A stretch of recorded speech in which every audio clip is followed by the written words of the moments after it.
Magandang gabi po sa atin lahat, sa mga nakikinig po, o magandang hapon. Ngayon po ay mag-aaral po tayo at patungkol po sa pagsakop ng Israel sa bansang Kanaan. Ito po ang tinatawag natin, ang title ay Conquering the Land of Canaan. So, dito po ang main verse ay sa Joshua chapter 10 verse 42 and chapter 11 ng Joshua verse 12 to 16 hanggang 23. So ito po yung mga Bible verse na sumasakop po sa bansang Israel.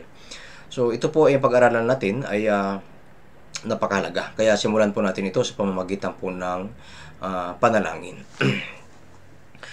Aming Diyos na mahabagin na makapangyarihan, siya naglalang ng langit at lupa. Muli po kami, Panginoon, nagpapasalamat sa inyo dahil po sa iyong pag-ibig sa krus ay kami po ay niligtas sa aming lahat ng mga kasalanan.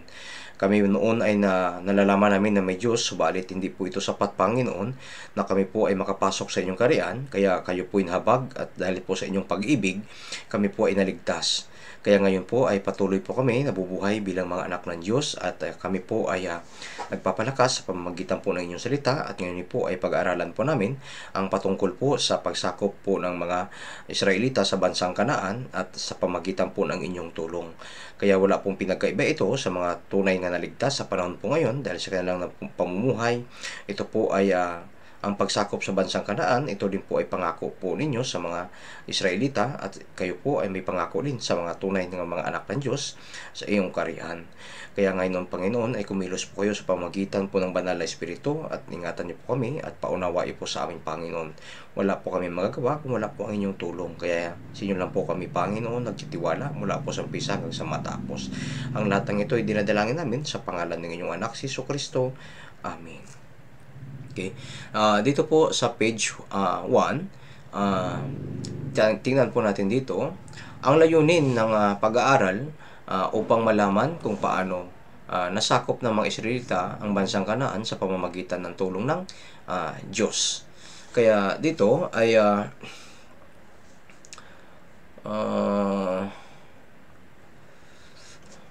ang mga Israelita ay nagpapatuloy sa paglalakbay ayon sa layunin ng Diyos upang masakop ang lupaing Kanaan.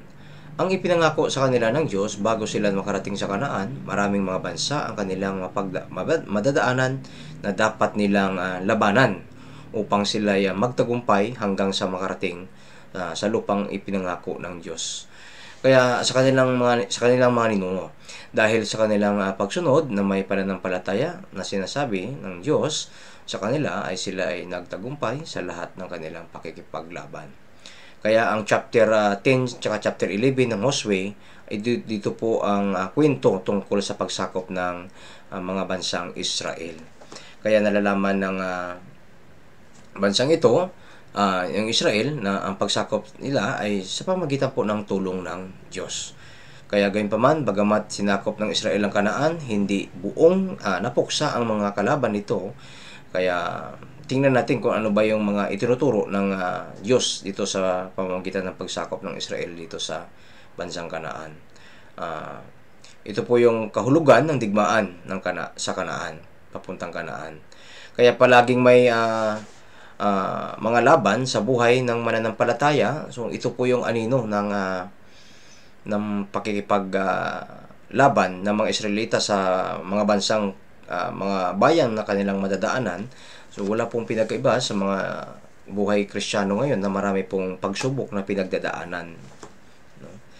Kaya dito po ang kasama ng mga nagahari noon ay nais ng Diyos na sirain ang kasamaan sa pamamagitan ng mga taong pinili ng Diyos. Ayun ang dahilan kung bakit ang Israel ay isang lupa na dapat ipanalo sa pamamagitan ng pakipaglaban na may pananampalataya sa Diyos. Dito po sa page 1, number 2, ang 5 hari ng mga Amorite ay isang modelo ng diablo na nakagambala sa mga Kristiyano o sa mga bansang Israel kapag sila ay namumuhay. Kaya kung bakit kailangan sinabi ng Diyos, bakit kailangan sila ipuksain.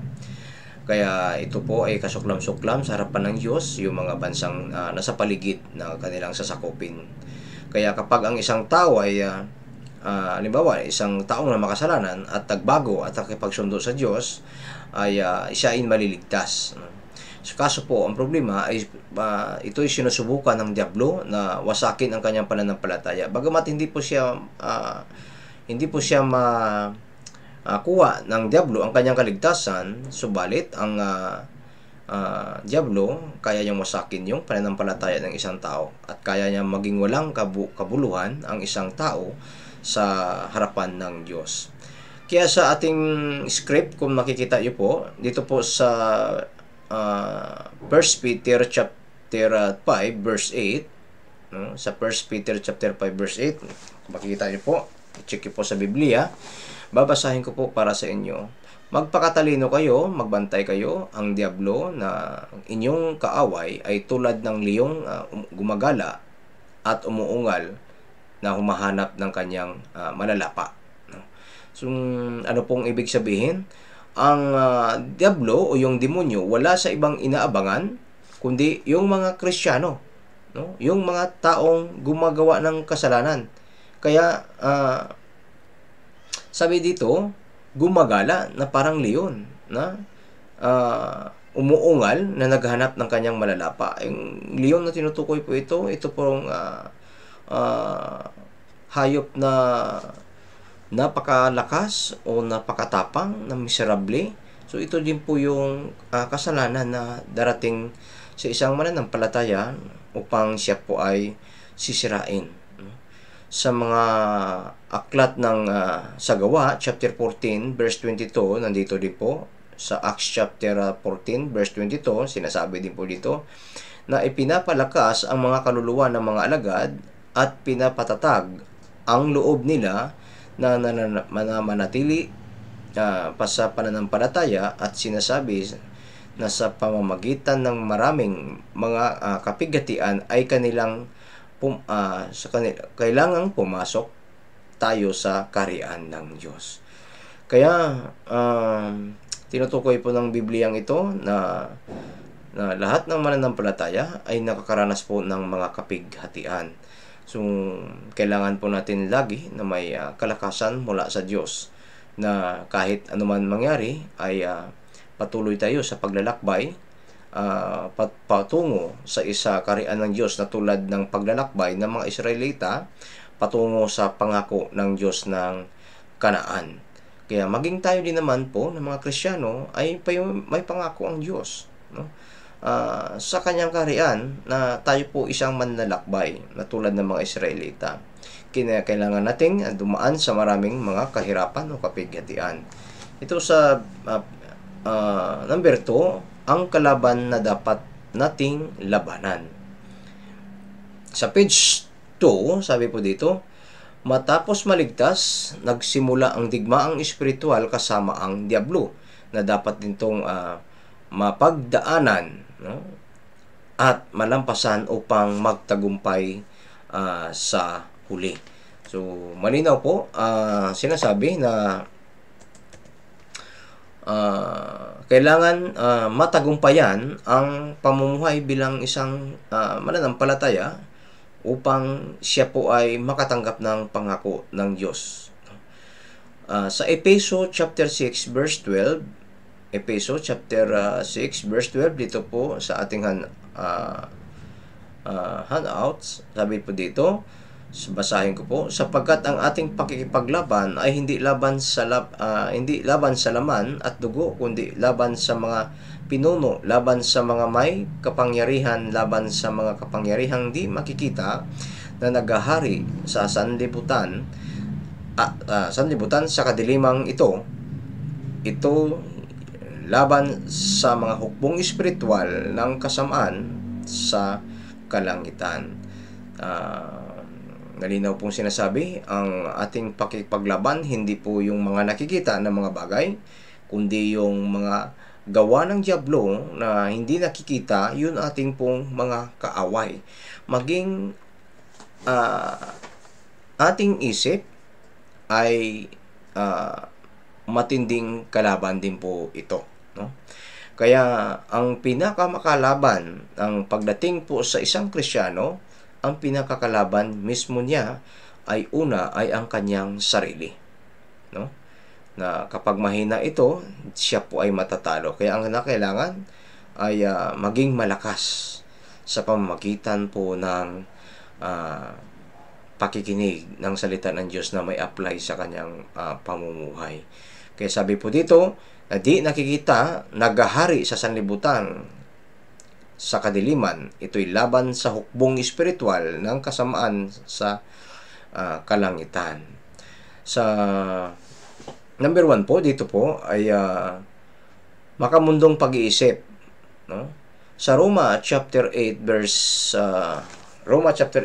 7, sabi din po dito, babasahin ko po, Roma chapter 8 verse 7, sapagkat ang kaisipan ng laman ay pagkapuot laban sa Diyos, sapagkat hindi ito nagpapasakop sa kautusan ng Diyos ni hindi nga maaari. So, hindi nga maaari. Ngayon po ay ang pag-iisip ng makamundo o yung mga bagay na malayo sa Diyos, ito po ay kalaban ng Diyos. Kaya hindi ang Diyos hindi po natutuwa sa yung mga pag-iisip na wala pong kinalaman ang Diyos. Yung plano, sa bilang isang Kristiyano na makamundo. Dito sa number 2, Santiago chapter 4 verse 4. Babasahin ko rin po. Ang mga ngalo niya, hindi ba ninyo nalalaman na ang pakikipagkaibigan sa sanlibutan ay pakikipag-away sa Diyos? Kaya ang sinumang nagnanais na maging kaibigan ng sanlibutan ay naging kaaway ng Diyos. Kaya ang mga makamundo o yung makalaman ay isa pong tinatawag ng Diyos na mga ngalo niya. No? Ibig sabihin, parang tinatakwil mo ang Diyos kung ang nilalaman ng pag-iisip ng isang Kristiyano ay dito po ay hindi kasi samahan ng Diyos sa pakikipaglakbay o pakipaglaban o makipag-away, no? Kaya kung bakit nasakop ng mga bansang ng bansang Israel ang Kanaan, dahil po sila po ay naging muhay ng tapat sa Diyos, no? Naging tapat sa Diyos. Kaya dito po sa number 3 ang diablo. Matthew chapter 13 verse 39. Matthew chapter 13 verse 39. Ang kaaway na naghasik ng mga ito ay ang diablo. Ang anihan ay ang katapusan ng sanlibutan at ang mga manggagapas ay ang mga anghel. Sa panahon po natin ngayon ay patuloy po naghahasik, no? Patuloy po ang hasik yung diablo at patuloy din po tayo maghahasik ng mga binhi na hindi po nasisira yung kaligtasan. Kaya nga po, pagkatapusan ng panahon, ang lahat ng mga naligtas, yan po ay kukunin ng Diyos. Yung tinatawag manggagapas ay yung anghel. Kaya, ano pong dapat ating pamumuhay bilang isang anak ng Diyos, ay kinakailangan po natin na patuloy magasik ng salita ng Diyos. Kaya, dito sa number 3, paano maigwagi sa isang makipag-away o yung giran na tinatawag? Paano? Number 1, kapag ang Diyos ay kasama ng Israel, kung ang buong Israel ay sumusunod, posible ang tagumpay, no? Kapag ang Panginoon ay kasama natin, sa mga Kristiyano, kapag ang mga na-save o yung mga naligtas o yung banal, sumusunod sa buong buo, maaari tayong manalo. So, ganun din po naman. Alam natin kung paano po tayo mamuhay bilang isang anak ng Diyos. Kung wala pong pagsunod sa Diyos at wala pang pagkakaisa, mahirap po magpagwaki o matagumpayan na maging maayos ang relasyon mo sa Diyos. Number 2, ang pakipag-away dapat ganap na magwagi ang Israel ay nasakop, ngunit hindi ito buong nangyari, no? Nakalagay po yan sa aklat ng Josue chapter 13 verse 1. Josue chapter 13 verse 1 sa page 2. Si Josue na matanda na at puspos ng mga taon na sinabi ng Panginoon sa kanya, ikaw ay matanda na, puspos na ng mga taon at may nalabi pang maraming lupain na dapat nasasakupin. No? Kaya dito sa chapter 15 ng Josue pa rin po, Josue chapter 15 verse 63, ngunit ang mga Jebusiyo na naninirahan sa Jerusalem ay hindi napalayas ng mga anak ni Israel, ni Juda. Kaya't ang mga Jebusiyo ay naninirahan kasama ng mga anak ni Juda sa Jerusalem hanggang sa mga araw na ito. Kaya po yung mga Jebusiyo ay hindi po napalayas lahat, no? Kaya yun yung mga naiwan na kalaban na hindi napalayas sa panahon ni Josue. Yun po yung mga taong kalaban nila na patuloy na sinakop sila hanggang sa natapos po yung panahon ng mga hari at hanggang po sa nawala po sila ng halos 2,000 years nga ikinalat sila ng Diyos dahil po sa kanilang mga pagsuway sa huli, no? Marami pong nagawang mga kasalanan na hindi po nila nagawa sa Diyos, kaya kung bakit sila ay binigyan ng Diyos ng mga taong ay katisuran nila bilang sa kanilang kasalanan. Kaya yun ang ginamit ng Diyos. Kaya dito po sa Josue pa rin po, chapter 17 verse 12, sa Josue chapter 17 verse 12, gayon may hindi maangkin ng mga anak ni Meneses ang mga bayang iyon, kundi ang mga kaniniyo ay nagpilit na manirahan sa lupain. Sa verse 13, ngunit ng mga anak ni Israel ay lumakas, kanilang inilagay ang mga kaniniyo sa pilitang sa paggawa, ngunit hindi nila lubos pinalayas. Yun po yung mga taong, mga Jebusiyo o yung mga natirang bansa na kanilang hindi na lubos na palayas. Yun po yung ginamit ng Diyos dahil sa kanilang may mga pagkakamali sa mga huling panahon no, pagkatapos ni Josue. No? Kaya yung mga taong iyon na hindi napalayas ng mga anak na Israel, ng mga Israelita, sila po yung anino o kumakatawan doon sa isang ligtas o sa isang born again na naligtas ang espiritu pero mayroon pa rin tinatawag natin na simple nature. Ngayon po ay patuloy na gumagawa minsan ng pagkakamali sa harap ng Diyos. Kaya hindi lahat natubos. Kaya matubos lamang ang espiritu ng Diyos sa ating katawan pagdating po ng rapture. Dito po sa number 3, kung natira dito sa number 3, yung tinik, yung silo, yun po yung mga taong naiwan sa kanila, no?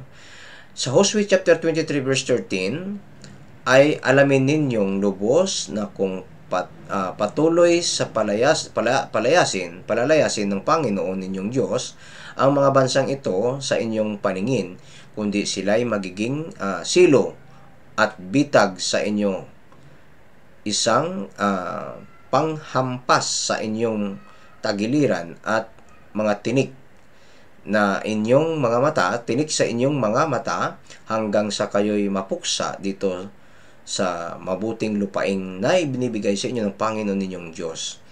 Kaya alam natin sa story po ng Israel, so May 1948, so sila po ay nanumbalik.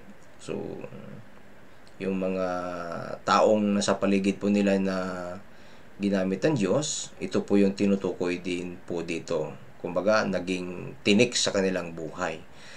So alam natin ngayon po ang Israel ay nasa pagbangon, panahon ng pagbangon, na sila po ay nasa pagbangon na.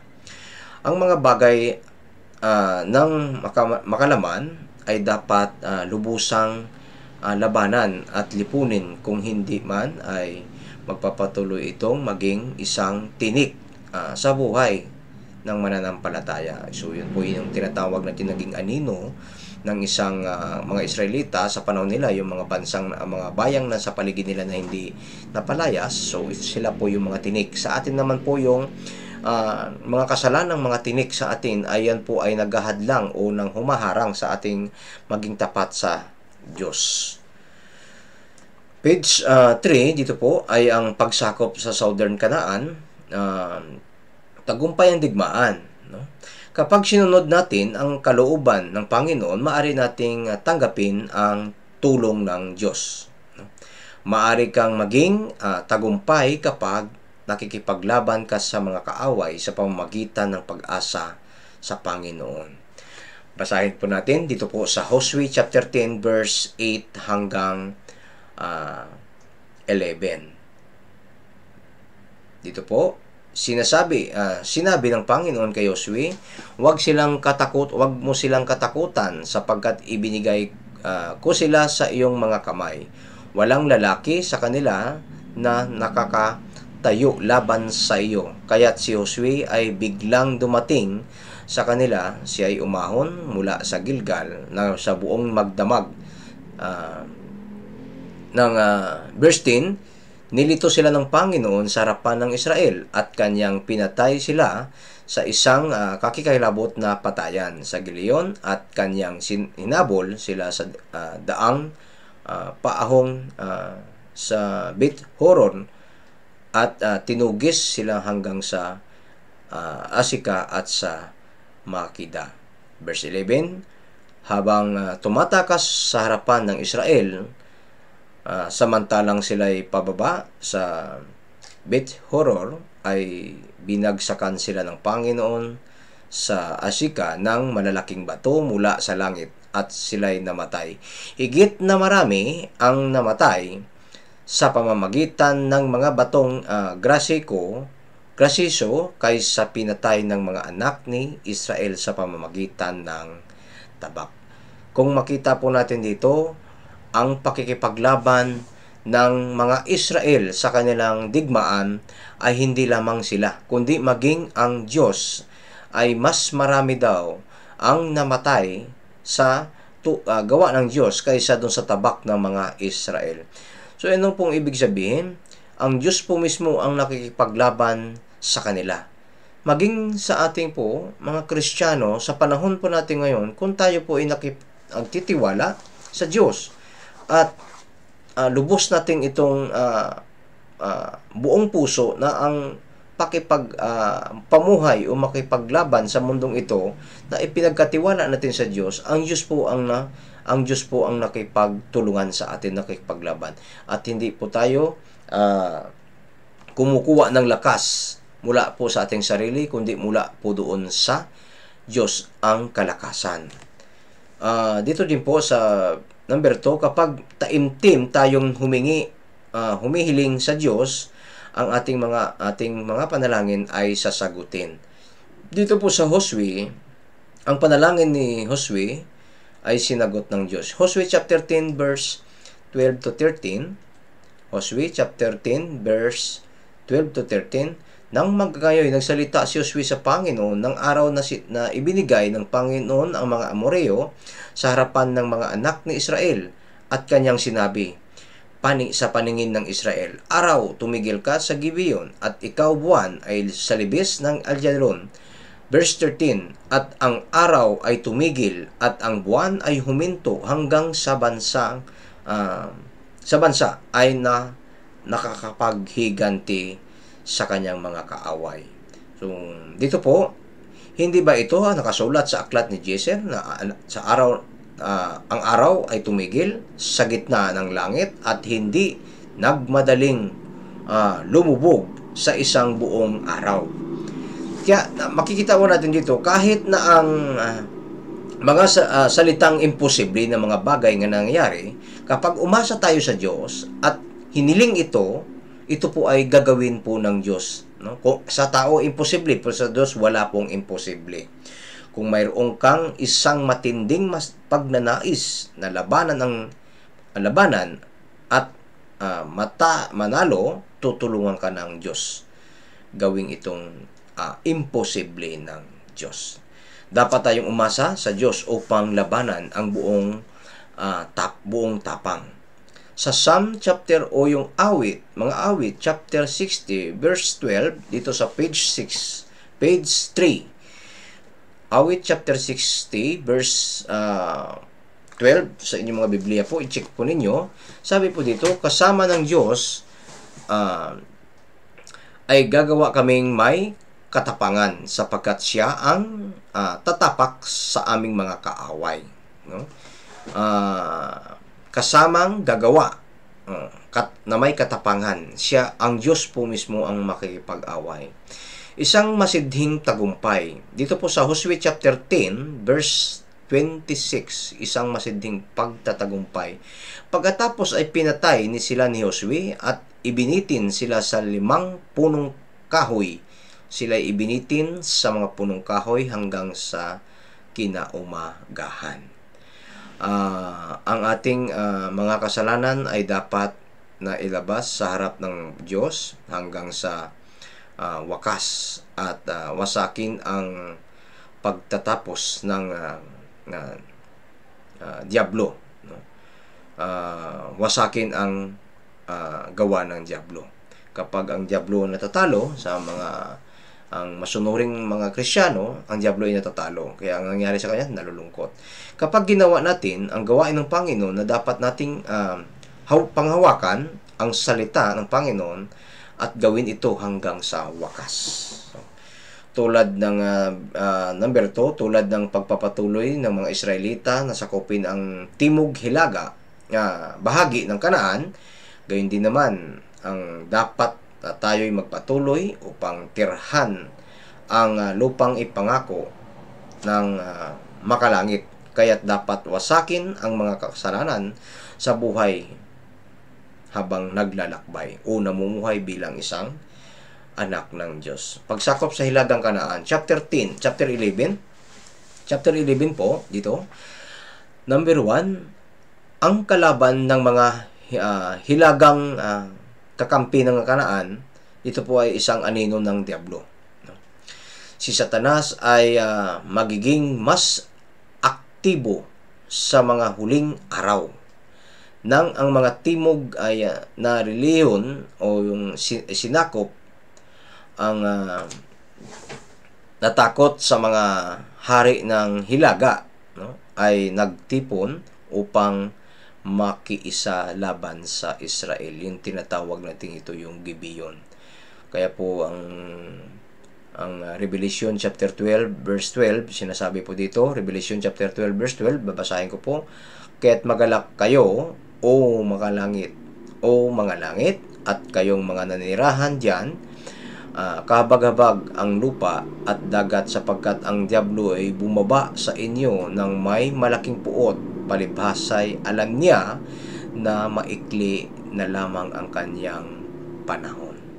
Ibig sabihin po, sa panahon po natin ngayon ay nagsusumikap din po ang Diablo na mandarayain yung mga tao sa pananampalataya.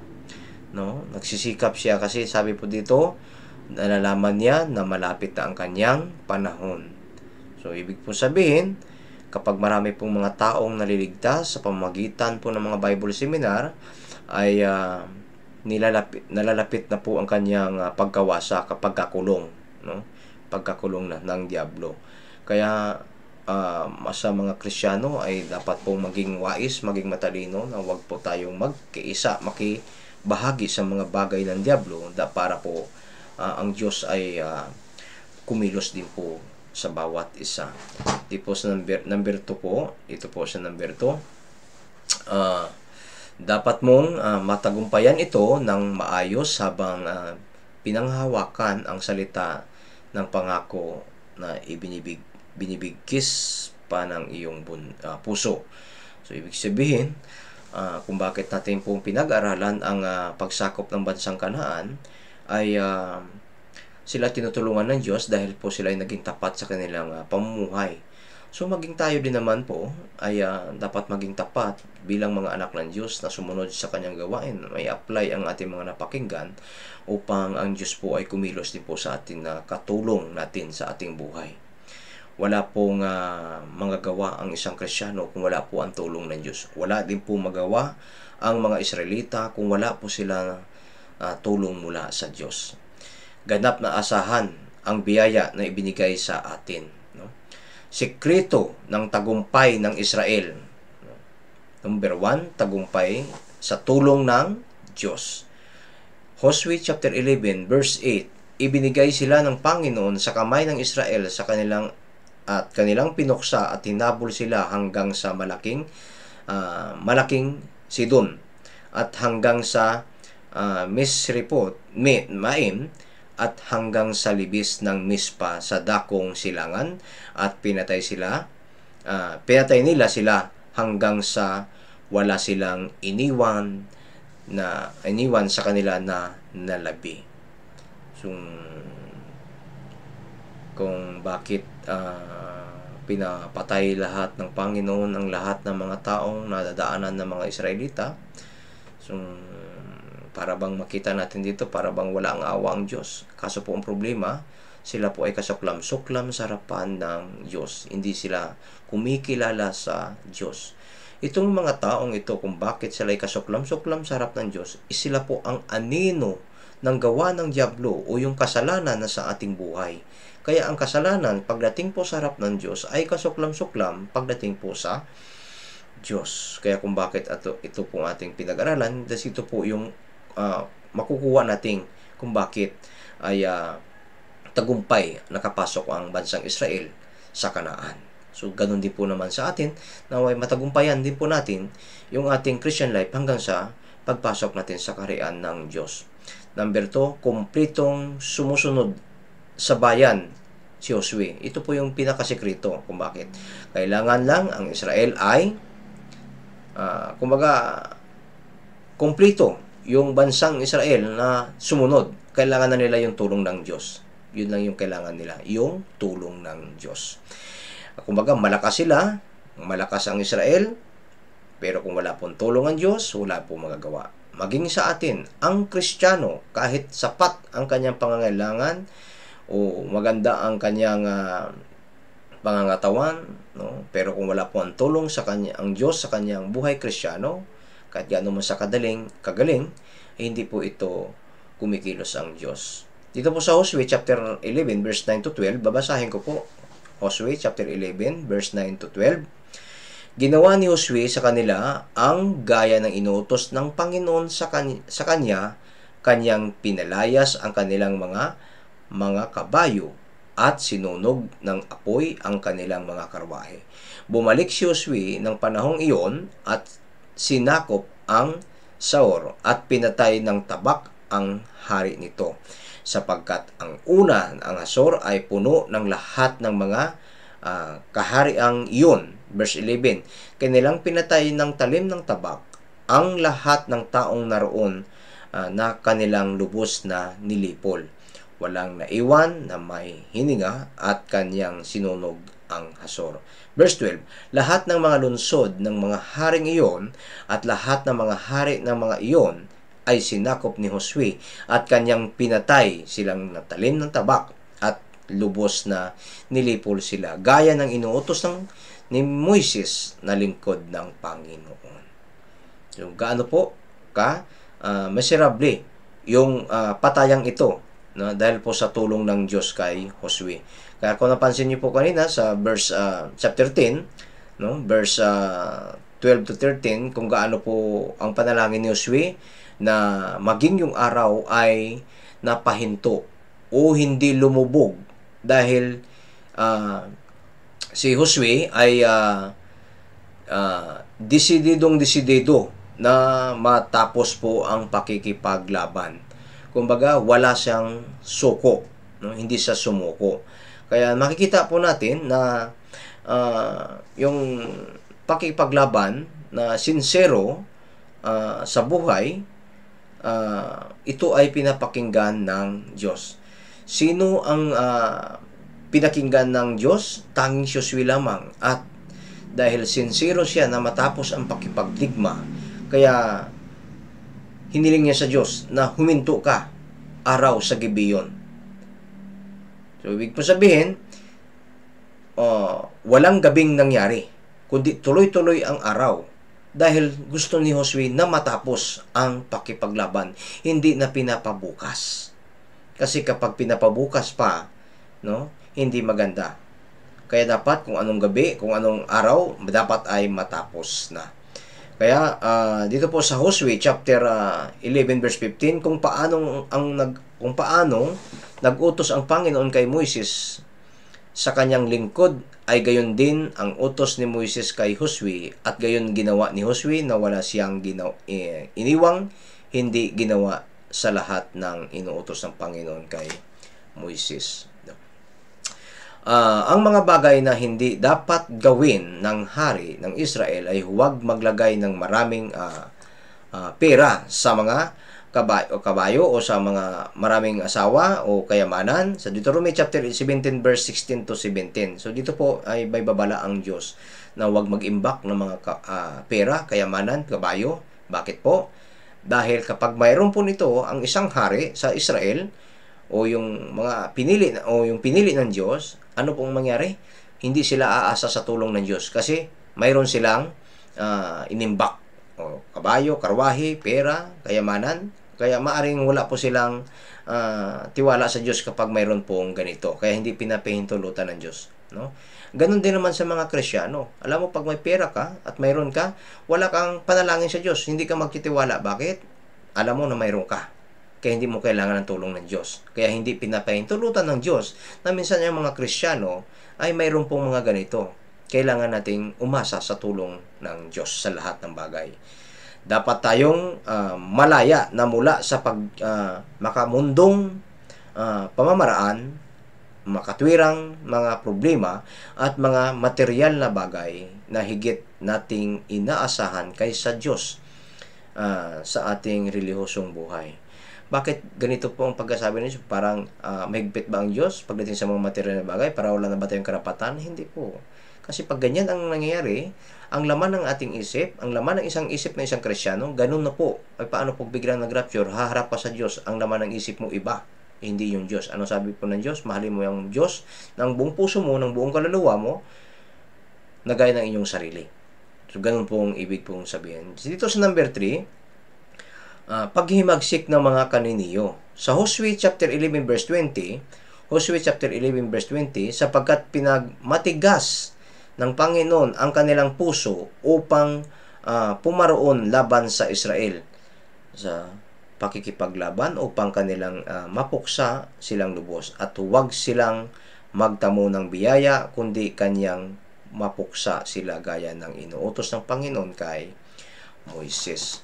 So malinaw po dito na wag namang sanang bawat isa sa atin na wag gamitin ng Diyos na maging matigas ang ating puso sa pagsunod sa mga gawain ng Diyos. Kaya kung bakit po sila pinapuksa ng Diyos dahil sa katigasan po ng kanilang ulo. Kaya pinahintulutan sila ng Diyos na maging matigas ang kanilang puso upang maging dahilan na sila po ay mapuksa ng Diyos. Ang mga bayan na pinatay ng Panginoon sa pamagitan ni Josue na ipinakita dito ng Diyos ang kanyang kapangyarihan, na pinapakita ng Diyos ang kanyang kapangyarihan sapagkat sa pagmamatigas ng pinapatigas ng Panginoon ang kanilang puso upang magkaroon ng kahatulan sa kamay ng mga Israel sa pamamagitan ng pakikipaglaban upang mapuksa sila ng lubos, upang hindi sila magtamo ng biyaya sa Panginoon. Hindi lang magkaroon ng pagkakataon makilala ang Diyos. Page 5, dito po, page 5, number 4. Ang Diyos ay nagtiis kung ang kasalanan ay hindi kinaya. Ngunit kapag ang kasalanan ay puno, ang Diyos ay may katapusan o may hangganan. Umuhusga. Okay? Genesis chapter 15 verse 16, makita ko natin dito ang ika-4 na salinlahi ng iyong binhi ay mula sa silang babalik rito sapagkat hindi pa nalubos ang kasamaan ng mga Amoreo. Kung ibig po sabihin doon sa panahon po ni Abraham ay pinangako po ng ika-4 na salinlahi, babalik dito ang inyong mga binhi o yung mga Israelita. Dahil kumbaga hindi pa lubos ang kasamaan ng mga Amoreo. Wala pa silang walang dahilan ang Diyos na sila ay sisirain o papatayin dahil hindi pa lubos Kaya sa panahon na yun, eksakto na yung pagbalik ng mga Israelita ay talagang silang sukdulan sa kasamaan sa harapan ng Panginoon. Dito po sa Deuteronomy chapter 9 verse 4, sa ating handout po, page 5. Deuteronomy chapter 9 verse 4, huwag mong sabihin sa iyong puso pagkatapos na mapalayas sila ng Panginoon mong Diyos sa harapan mo, dahil sa aking pagiging matuwid ay dinala ako ng Panginoon upang angkinin ang lupaing ito. Sa halip ay dahil sa kasamaan ng mga bansang ito ay pinalaya sila ng Panginoon sa harapan mo. Kaya hindi pwede magmalaki sa harap ng Diyos, kasi ang Diyos po ang tumutulong sa lahat ng mga bagay. Pagkatapos ng digmaan, dito sa Joshua chapter 11 verse 23, pagkatapos po, kaya dito po nakalagay sa Joshua chapter 11 verse 21 hanggang 23, kaya't sinakop ni Josue ang buong lupaing ayon sa lahat ng sinabi ng Panginoon kay Moises, at ibinigay ito ni Josue bilang pamana sa Israel ayon sa kanilang pagkakabahagi, sang-ayon sa kanilang mga lipi, at ang lupain ay nagpahinga sa pakikipagdigma.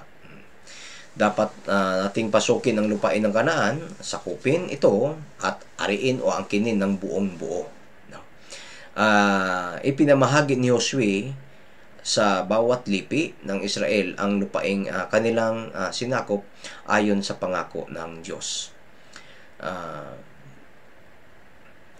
Sa kanilang mga ninuno, at ang lupain ay nagpahinga sa pakikipaglaban. Sa verse 22 po, dito sa Joshua chapter 11 verse 22, walang naiwan sa mga anakim sa lupain ng mga anak ni Israel, tanging sa Gaza, Gat at Asadon lamang yan nag-iwan ng ilan. So yan po yung mga naiwan, isa po yan sa mga ikakatesod nila, dahil yun po yung mga anino ng ating simple nature na maaring pag hindi natin iniingatan ang ating pamumuhay, yung likas na ating pagkakasalanan ay likas ng ating simple nature, yan po ang gagamitin ng diablo na sa ating pagkakamali na tayo po ay wasakin sa ating pananampalataya. Kaya kailangan po natin laging may apply ang ating lahat ng mga napakinggan, huwag pong baliwalain. Sa Joshua chapter 13 verse 6, sinasabi din po dito, Joshua chapter 13 verse 6, ang lahat ng naninirahan sa lupain ng maburol mula sa Lebanon hanggang sa Misrepo Taim, Respo Maim, sa makatuwid ay lahat ng mga Sidonyo, sila ay aking itinaboy mula sa harapan ng mga anak ni Israel. Lamang ay ibinahagi mo sa Israel bilang pamana gaya ng inuutos ko sa iyo. Ang panindigang Kristiyano ay dapat labanan at masakop ang gantimpala ng Diyos. Kung hindi man, walang kapayapaan at walang bunga. Ang pamumuhay sa pamamagitan ng pagsakop sa mundo ay buhay pagsakop sa kaharian ng Diyos ay ang buhay Kristiyano na ay maging tapat upang ibigay ng Diyos ang nararapat maging dito po sa ating lupang tinitirahan, ay maaari pong pagpapalain ka ng Diyos maging sa mga bagay na magagamit natin para sa Diyos. Santiago chapter 4 verse 7, kaya't pasakop kayo sa Diyos, labanan ninyo ang diablo at siya ay lalayo sa inyo. Ang mga Kristiyano ay dapat lubusang magpasakop sa Diyos at labanan ang kasalanan. Sa ganoon lamang makakakita ka ng kagalakan at kapayapaan ni Kristo, kay Kristo. Ang lupaing ipinangamahagi ng bansang Israel sa bawat lipi ay isang anino ng makalangit na biyaya, no? Ang mga Israel ay nagpahinga sa pakipagdigma ay siyang anino ng kapahingahan sa pagpasok sa kaharian ng langit. at ang tatanggap lamang ng kapahingahan sa kaharian ng langit ang tunay na mga anak ng Diyos sa pamamagitan ng dugo ng Panginoong Hesus Kristo. Kaya ang bawat lipi ng mga Israelita na mayroong kanya-kanyang pamanang lupaing ipinangako ng Panginoon Diyos sa kanilang mga ninuno ay walang pinagkaiba sa mga tunay na born again Christian o tunay na anak ng Diyos na mayroong ding kanya-kanyang pamana o pangako ang bawat isa ayon sa kanyang gawa sa pagdating ng kaharian ng langit. Ang pagsakop sa lupain ng Kanaan ay pangako ng Diyos sa bayang Israelita. Ito ay nakahanda na o nakaplano na sa Diyos. Maging ang kanilang mga tahanan ay tahanan at pag-aari ibinigay ng Diyos. Kaya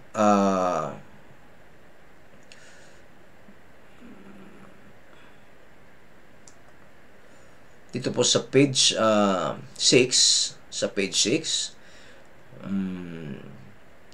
pag-aari ng Diyos na maging sa John chapter 14, no, sa aklat ng Juan chapter 14 verse 1 and 3, no.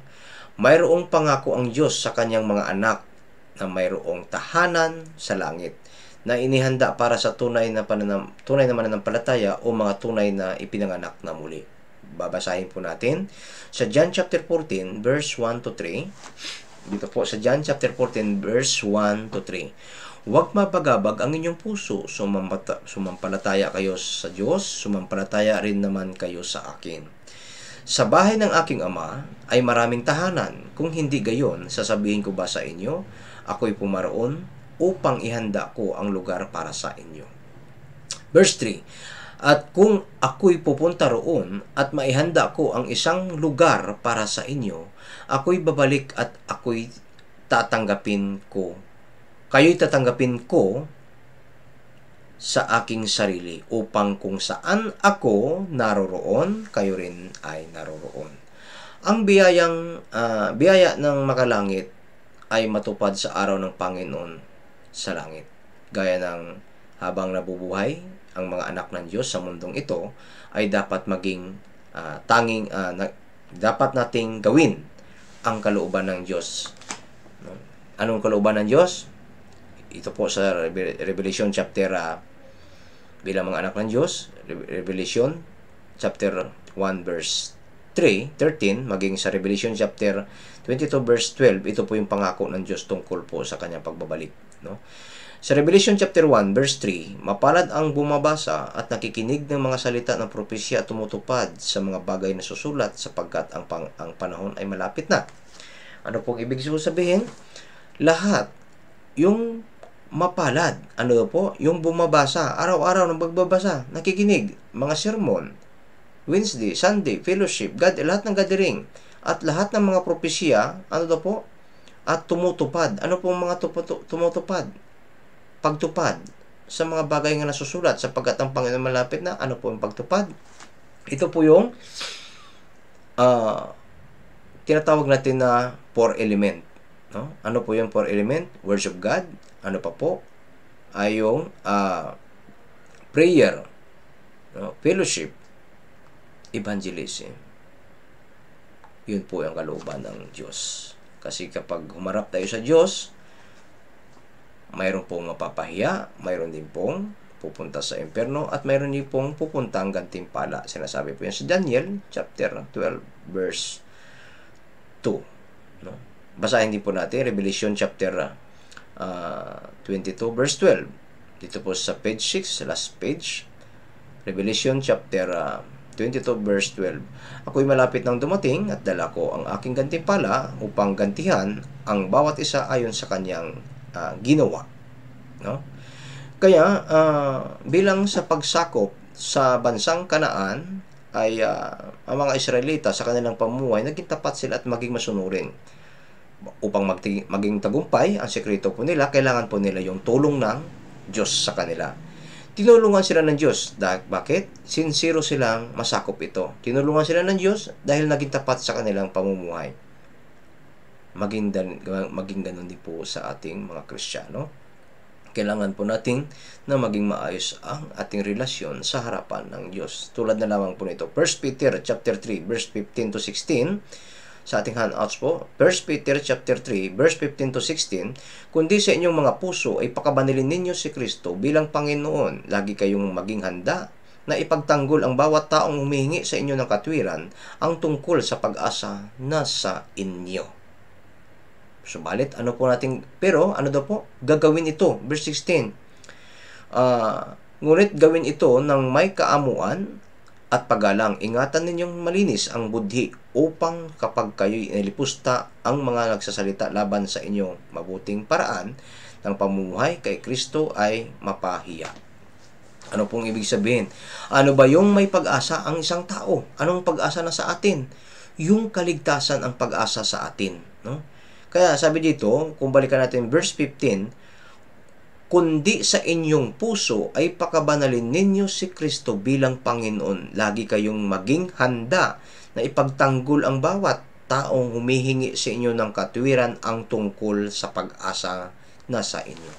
Ang pag-asa po natin, yan po yung pangako ng Diyos na sa ating na makalangit, na mayroon tayong kaligtasan, na mayroon din po yung hinahanap ng mga tao na dapat nilang makamtan itong pag-asang ito. Pero hindi natin yan magawa, yung maibigyan ng pag-asa ang ibang mga tao at maipagtanggol sila kung hindi natin alam ang verse 16. Kaya dapat ang verse 16, ito pong tumutukoy sa ating Christian life na maging banal. Dito po, gawin daw ito ng may kaamuan, paggalang, ingatan ang ninyong malinis ang budhi, no? Upang kapag kayo'y maalipusta ng mga nagsasalita laban sa inyo ng mabuting paraan ng pamumuhay kay Kristo ay mapapahiya. Kaya wag po tayong mapahiya, kundi sila po ang mapapahiya. Kaya sa ipinanganak na muli sa buhay Kristiyano, mga tunay na Kristiyano, ang pagpapala ng Diyos at ang mabiyayang makalangit, paano makamit ito? Sa pamamagitan ng pamumuhay sa mundong ito. Kaya't anong uri ang pamumuhay ang naaangkop sapagkat ang lahat ng mga bagay ay mawawasak. Ito po ang tinuturo sa atin ng 2 Pedro chapter 3 verse 11. Ano daw po yung ating uring pamumuhay? Sabi dito, yamang ang lahat ng mga bagay ito ay mawawasak ng ganito, no? Kaya anong uri? Anong ang uri? Anong ang uri? Ang pagkatao ang nararapat sa inyo sa banal na pamumuhay at pagiging maka-Diyos. Kaya pong tinuturo sa atin ng pagsakop ng bansang Kanaan ay hindi lamang po sila, kundi maging tayo na masakop natin ang pagpakabanal ng Diyos nga nasa ating puso. Sakupin nawa ng Diyos ang ating puso. Sakupin. Kaya hanggang dito na lang po at alam ko na mga nakikinig ay mayroon po tayong mga espiritu ng Diyos na binigay sa atin na maaring ma-interpret din po ito sa inyong puso at maipaliwanag din po ito sa inyong puso sa pamamagitan ng tulong ng Diyos. Kaya hindi lamang ang turo dito matutunan, kundi maging sa inyo, pagbulay-bulayan po ninyo ang pinag-aralan natin. Hindi lamang maging sa mga Bible verse po na tinutukoy po dito. Kaya maraming salamat po at tayo po'y manalangin. Aming Diyos, mahabagin na makapangyarihan, siya naglalang ng langit at lupa. Muli po kami, Panginoon, nagpapasalamat sa pag-aaral nito, sa pagkataong ito, upang kami po ay maging malakas sa aming pananampalataya. At higit po sa lahat, Panginoon, nagpapasalamat po kami dahil kami ay niligtas sa pamagitan po ng pag-ibig ninyo sa krus na pinakita. Kaya kami po ay naging mga anak ng Diyos. Ngayon po, Panginoon, nagpapasalamat din po kami sa pag-aaral nito. Naway ingatan po ninyo at gabayan ng mga nakikinig. at ipaunawa po ang iba pa po, Panginoon, ng mga pag-aaral dito na maaari pong marami po silang matutunan. Kaya hiniling din po namin na ingatan niyo pong bawat isa sa mga Kristiyano, ang bansang Pilipinas, upang lahat ng mga panalangin ng mga brothers and sister maging kaligtasan ng kanilang mahal sa buhay ay matupad din po, Panginoon. Alam po namin na alam po ninyo kung ano po yung mga nilalaman ng mga panalangin ng bawat isa, na una-una po sa lahat, Panginoon, ang maligtas ang kanilang mga mahal sa buhay at ganoon po mga kaibigan at kakilala. Kaya, Panginoon, naway ang pagpatuloy sa pag-aaral nito ay hindi po yung maging maligtas, kundi, Panginoon, ay maging matatag pa po kami sa aming pananampalataya at magamit po ninyo. Kaya, Panginoon, ay maraming salamat po sa pagkakataong ito. Ay ang lahat ng ito ay tinadalangin namin sa pangalan ng inyong anak, si Jesucristo. Amen. Salamat po.